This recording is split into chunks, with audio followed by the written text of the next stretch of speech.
बारक more, पिता, पुत्र र पवित्र आत्माको नाउँमा। आज हामी सुरुको चर्चको संस्कृति, परम्परा र विश्वासको बारेमा कुराकानी गर्नेछौँ। सबै मानव जातिका आफ्ना भाषा र संस्कृति हुन्छन् अनि सयौं दृश्य र अदृश्य चलनचल्ती र व्यवहार पनि हुन्छन्। यी सबै कुरा हाम्रो जीवनका अति महत्त्वपूर्ण हिस्सा हुन्। मानव संस्कृति र परम्परालाई एकअर्काबाट अलग गर्न सकिँदैन। हामी जन्मेको ठाउँको संस्कृतिले हाम्रो सोच विचार, व्यवहार र सम्पूर्ण जीवनलाई प्रभाव पार्दछ। हामी कस्तो संस्कृतिमा कसरी हुर्कियौं त्यसैको आधारमा हाम्रो विश्वास, व्यवहार, विचार र प्रत्युत्तर जनाउने शैली निर्धारण भएको हुन्छ। साथसाथै हाम्रो जीवनका कार्यकलापहरू प्रगतिशील हुन्छन् र यसकारण हाम्रो जीवनशैली पनि परिवर्तनशील हुन्छ। यस क्रममा हामी कुनै नयाँ संस्कृतिसँग परिचित हुन्छौं र घुलमिल हुन्छौं र त्यसको अनुसरण गर्न सुरु गर्दछौं। यस्तो नयाँ संस्कृतिको प्रभावले हाम्रो जीवनलाई नियन्त्रण गर्छ। उदाहरणका लागि आज बर्थडे मनाउने, केक काट्ने र कोका कोला पिउने कुरालाई नेपाली जनजीवनको आफ्नै संस्कृति जस्तै गरी धेरैले आफ्नो जीवनमा समावेश गरेका छन्। सुरुमै भने चाहिँ आज हामी सुरुको चर्चको संस्कृति, परम्परा र विश्वासको बारेमा चर्चा गर्नेछौँ। सुरुको चर्चको संस्कृतिको विकास कसरी भयो त? आउनुहोस् यसबारे हामी संक्षेपमा बुझ्ने प्रयत्न गरौँ। यस पृथ्वीमा पहिलोपल्ट चर्च सुरु हुँदा त्यहाँ विशेष गरी यहुदीहरू नै सुरुका क्रिस्चियन विश्वासी थिए। प्रेरितको पुस्तकको 2 अध्यायमा उल्लेख भएअनुसार पवित्र चर्चको स्थापना ईस्वी सम्वत 33 तिर भएको थियो र यहुदी परिवारहरू मिलेर चर्च सुरु गरेका थिए। बाइबलको पुरानो करार तिनीहरूको पवित्र धर्मशास्त्र थियो अनि येशूले चेलाहरूलाई सिकाउनुभएका भनाइहरू तिनीहरू स्मरण गरे, त्यसै बमोजिम व्यवहार गरे र गर्न सिकाए। यहुदीहरूले शनिबारको दिनलाई सब्बातको रूपमा पालन गर्दथे र सभाघर वा मन्दिरमा जान्थे। यसर्थ चर्च सुरु हुँदाका दिनमा यहुदी क्रिस्चियनहरू पनि आफ्नो यहुदी धर्मले सिकाएअनुसार सभाघर तथा मन्दिरमा नै जाने गर्दथे। साथसाथै तिनीहरू हप्ताको पहिलो दिन अर्थात् आइतबारको दिनमा पनि एकसाथ भेला हुन थाले, किनभने यो दिन मृत्युबाट प्रभु यीशुको पुनरुत्थान भएको थियो। आइतबारको दिनमा तिनीहरूले पवित्र प्रभुभोज अर्थात् युखारिस्ट ग्रहण गर्न थाले, किनभने येशूले भन्नुभएको थियो, मेरो सम्झनामा यो अक्सर गर। नयाँ करारको युखारिस्ट नै पुरानो करारका बलिदानहरू, किनभने यस पृथ्वीमा सम्पूर्ण मानव जातिको पाप क्षमाको लागि येशू ख्रीष्ट नै अन्तिम बलिदान हुनुभयो। अब येशूका चेलाहरूका जीवनमा यहुदी संस्कृतिका साथसाथै आइतबार भेला हुने र पवित्र प्रभुभोज अर्थात् युखारिस्ट ग्रहण गर्ने नयाँ संस्कृति समेत थप हुन पुग्यो। यसपछि अन्य जाति मानिसहरू पनि चर्चमा आउन थाले। येशूका चेलाहरूको यहुदी संस्कृति परिवर्तन हुँदै गएको थियो र अन्य जाति मानिसहरू क्रिस्चियन भएपछि चेलाहरूले झन धेरै समायोजन गर्नु पर्यो। भन्नुको अर्थ उनीहरूले झन बढी आफ्नो यहुदी संस्कार परिमार्जन गर्दै अन्य जातिहरू अटाउन सक्ने गरी क्रिस्चियन संस्कारको विकास गर्नु पर्यो। प्रेरितको पुस्तक 10 अध्यायमा पवित्र आत्माले सन्त पत्रुसलाई अन्य जातिहरू पनि परमेश्वरका मानिसहरू हुन लागेको कुरा बुझ्न अगुवाई गर्नुभयो। यहुदीहरूले आराधना गर्न जाने ठाउँ अर्थात् सभाघरमा अन्य जातिहरूलाई आराधना गर्न जान निषेध गरिएको थियो। अन्य जाति क्रिस्चियन विश्वासीहरूको सङ्ख्या बढ्दै गएकोले अब क्रिस्चियनहरू सब्बातको दिनमा यहुदीहरूले आराधना गर्ने सभाघरमा जान छोडे। यसरी क्रिस्चियनहरूका लागि आइतबारको दिन नै परमेश्वरको आराधना गर्ने मुख्य दिन हुन पुग्यो। परमेश्वरको आराधना आइतबारको दिनमा गर्नुपर्छ भनेर येशू आफैले सिकाउनु भएको कुरा थिएन। तर पनि यस कुरालाई चर्चले सहर्ष स्वीकार गर्यो र आइतबार परमेश्वरको आराधना गर्ने क्रिस्चियन परम्परा बन्यो। यो पवित्र धर्मशास्त्रको सिद्धान्त होइन, तर यो चर्चको पवित्र परम्परा हो। सुरुका दिनमा अन्य जातिहरूले खतना गर्नैपर्छ भनेर कोही यहुदी क्रिस्चियनले चर्चमा समस्या ल्याउन खोजे, तर प्रेरितहरूले प्रार्थनासहित चर्चको परिषद भेला बोलाए। त्यो नै यरुसलेमको परिषद भेला थियो। पवित्र आत्माले तिनीहरूलाई अगुवाई गर्नुभयो र ख्रीष्टका नयाँ विश्वासीहरूले खतना गर्नैपर्छ भन्ने हुँदैन भनेर तिनीहरूले शिक्षा दिए। प्रेरित 15 अध्यायको 29 पदमा लेखिए अनुसार मूर्तिहरूलाई बलि चढाएको थोक, रगत, गला अँठ्याएर मारेको पशुको मासु र व्यभिचारबाट अलग रहनु भनेर तिनीहरूले अन्य जाति विश्वासीहरूलाई शिक्षा दिए। कसरी क्रिस्चियन विधि र परम्परा निर्माण भए भन्ने कुराको उत्कृष्ट उदाहरण यरुसलेमको परिषद पनि हो। त्यसपछि पनि कैयौँपल्ट चर्चमा उत्पन्न भएका चुनौती र समस्याले गर्दा विश्वहरू भेला भएर छलफल गर्दथे र समाधानको उपाय खोज्दथे। तिनीहरूले चर्चमा सिकाएका कुराहरूले नै क्रिस्चियन विधि र परम्परा निर्माण गरे। कैयौँ शताब्दीसम्म चर्चले यही नमुनालाई अनुसरण गर्यो। नयाँ करार पढ्दा थाहा हुन्छ, जब चर्चमा समस्या उत्पन्न भयो तब प्रेरितहरू र उनीहरूका उत्तराधिकारीहरू मिलेर प्रार्थना गरे र उत्तर खोजे। तिनीहरूका शिक्षाले चर्चलाई वृद्धि हुन सहायता गर्यो। यहाँ यो कुरा स्मरण रहोस्, प्रेरितहरू र उनीहरूका उत्तराधिकारीहरूले पवित्र चर्चमा सिकाएका शिक्षाहरू सबै कुरा लेखेर राख्न सम्भव नै थिएन, किनभने पहिलो कुरा त तिनीहरूसँग लेख्नका लागि साधन स्रोत र समय पर्याप्त थिएन। अनि दोस्रो कुरा, ख्रिस्टको दोस्रो आगमन तुरुन्तै हुन्छ भन्ने तिनीहरूको विश्वास थियो। यसर्थ धेरै कुरा त तिनीहरूले चर्चलाई मौखिक रूपमा नै हस्तान्तरण गरेका थिए। कोरिन्थको चर्चका क्रिस्चियनहरूले योग्य रीतिले पवित्र प्रभुभोज अर्थात् युखारिस्ट लिँदैनन् भन्ने कुरा सन्त पावलले सुने र तिनीहरूलाई सिकाउन पत्रहरू लेखे। पावलले तिनीहरूलाई भने, प्रभुबाट मैले जे पाएँ सो तिमीहरूलाई सुम्पिदिएँ।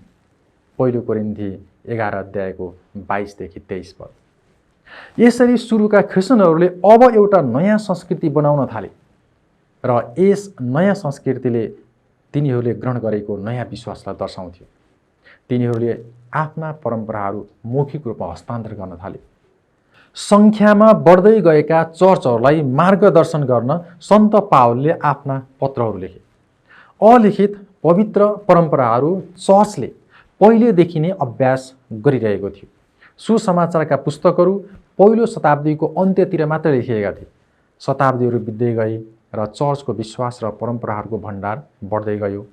चर्चका ती परम्पराहरू पवित्र धर्मशास्त्र र विश्वास मात्र थिएनन्, तर तिनीहरूका विश्वास प्रकट गर्ने स्पष्ट कार्यहरू पनि थिए। क्रुसको चिन्ह बनाउने कुरा क्रिस्चियनहरूको सर्वमान्य अभ्यास बन्यो। पुरानो करारमा चाहिँ नयाँ करारको चर्चमा पनि परमेश्वरको आराधना गर्दा धूपको प्रयोग गर्ने कुरालाई जारी राखियो। क्रिस्चियन बप्तिस्मा, पवित्र विवाह, मृत्यु संस्कार आदि प्रथा विकसित भए र हस्तान्तरण गरिए। यसरी सुरुका क्रिस्चियनहरूले नयाँ संस्कृतिको सिर्जना गरे र त्यसमा सहभागी भए। त्यो नयाँ संस्कृति बिस्तारै तिनीहरूका मनभित्र पस्यो र त्यसले तिनीहरूका जीवन र व्यवहारलाई प्रभाव पार्यो। यहुदीहरूका कडा र अनुसरण गर्न बाध्य पार्ने संस्कृतिमा पहिलो पुस्ताका क्रिस्चियनहरू हुर्किए। ख्रिस्टमा आफूले पाएको नयाँ विश्वासलाई अरूले देख्ने गरी तिनीहरूले जीवन जिउनु पर्यो। तिनीहरू विश्वासयोग्य हुनु पर्यो। यो अदृश्य कुरा थियो। साथै आफ्नो विश्वासलाई तिनीहरूले आफ्नो बोली व्यवहार र विश्वासयोग्य जीवनले देखाउनु पर्यो। अनि विश्वासको यो नयाँ संस्कृतिले ती क्रिस्चियनका जीवनमा जरा गाड्यो र समुदायको जीवनलाई परिवर्तन गर्यो। नयाँ विश्वासलाई आफ्नै मौलिक विश्वास जस्तै बनाउनलाई क्रिस्चियनलाई केही वर्ष लाग्यो, तापनि विश्वासको त्यो परम्परा अर्को पुस्तालाई हस्तान्तरण गर्ने काम भयो। यसरी हस्तान्तरण गर्ने काम लेखेर गरिएन, तर व्यवहार र कामद्वारा गरियो। आफ्ना परिवारका अग्रजहरूले जीवन जिएर यो कुरा आफ्ना सन्तानलाई देखाए। त्यसपछि तिनीहरूका चर्चको संस्कृतिमा तिनीहरूका छोराछोरी जन्मिए। केही समयपछि पवित्र चर्चका कुनै कुनै परम्परा लेखियो।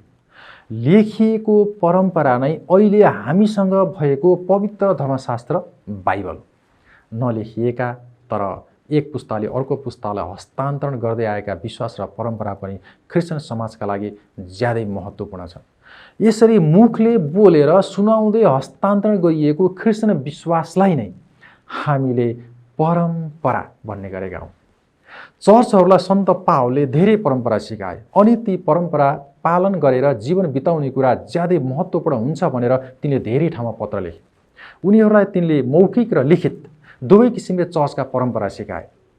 फिलिप्पी 4:9 मा पावलले भने, तिमीहरूले जुन कुरा मबाट सिक्यौ र ग्रहण गर्यौ र सुन्यौ र ममा देख्यौ त्यही गर र शान्तिका परमेश्वर तिमीहरूसँग हुनुहुनेछ। 2 थेसलोनिकी 2:15 मा पावलले सिकाए, यस कारण भाइयो दरिला भई खडा हो र चाहे मुखको वचनबाट होस् चाहे हाम्रो पत्रबाट होस् तिमीहरूले जे शिक्षा अर्थात् परम्परा पाएका छौ तिनलाई थामिराख। 2 थेसलोनिकी 3 अध्यायको 6 पदमा पावलले बताए, अब भाइयो हाम्रा प्रभु यीशु ख्रीष्टको नाउँमा हामी तिमीहरूलाई आज्ञा दिन्छौँ कि उहाँबाट तिमीहरूले पाएका शिक्षा अर्थात् परम्परामा नचल्ने हरेक अल्छे भाइबाट अलग बस। माथि उल्लेखित पदहरूमा प्रयोग भएको शिक्षा शब्द ग्रीक र अङ्ग्रेजी दुवै मूल भाषामा परम्परा हो। 2 तिमोथी 2:2 पावलले भने, धेरैजना साक्षीहरूका उपस्थितिमा तिमीले मबाट जे कुरा सुनेका छौ ती अरूलाई पनि सिकाउन सक्ने विश्वासयोग्य मानिसहरूलाई सुम्पिदेऊ। क्रिस्चियन बनेका यहुदीहरूबाट हामीले सिक्ने धेरै कुरा छ। तिनीहरूले नै पवित्र चर्चका नयाँ संस्कृतिको विकास गरे। हाम्रो मुलुकको चर्चमा भिन्न भिन्न संस्कृति र परम्पराबाट आएका बहुसङ्ख्यक मानिसहरूका बीचमा सेवा गर्ने परमेश्वरका गोठालाहरूले आफ्ना विश्वासीहरूका मनमा के कस्ता विचार आइरहेको होला भनेर विचार पुर्याउनु पर्दछ। आफू जन्मेको र हुर्केको संस्कृतिमा फर्केर जाने मन सबै मानिसमा हुन्छ। तिनीहरू यस्तो विचार गर्छन्, यो नयाँ संस्कृति र परम्पराले मलाई के फाइदा हुन्छ? के यसले मेरो जीवनलाई अझ सुन्दर बनाउला र?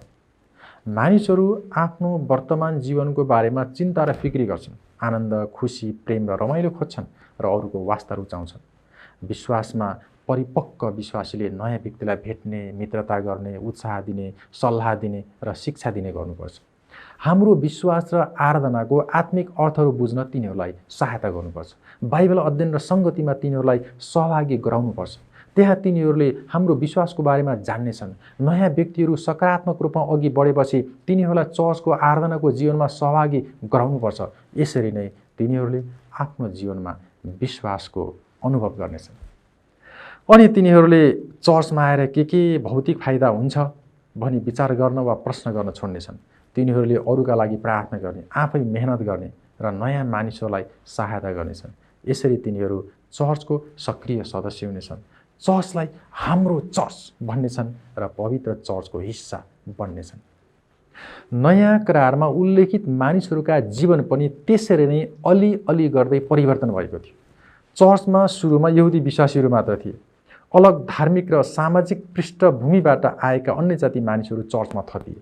चर्चको नयाँ संस्कृति र परम्परा सिक्न र सहभागी हुन तिनीहरूले सङ्घर्ष गरे।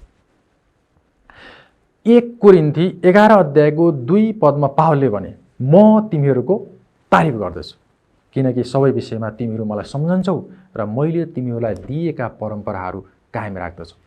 यसरी पवित्र परम्पराले सुरुको चर्चको विश्वासलाई निरन्तरता दिने, स्थायित्व र सुरक्षा प्रदान गर्ने कार्य गर्दछ। सुरुको चर्चमा क्रिस्चियन संस्कृति र परम्परा कसरी विकास भए सोबारे हामीले यस भिडियोमा हेर्यौं र सुन्यौं। पवित्र चर्चले प्रेरितहरूका सिद्धान्त र परम्पराको अनुसरण गर्यो। विगत 2000 वर्षदेखि पवित्र चर्च जीवित रहेको छ। चर्चमा हजारौं झुटा शिक्षा र चर्को विरोध आए तापनि प्रेरितहरूका सिद्धान्त र प्रेरितहरूका परम्परा, यी नै दुई कुराले पवित्र चर्चलाई आजसम्म सुरक्षित राखेको छ। आज पनि यो कुरा उत्तिकै सत्य र महत्त्वपूर्ण छ।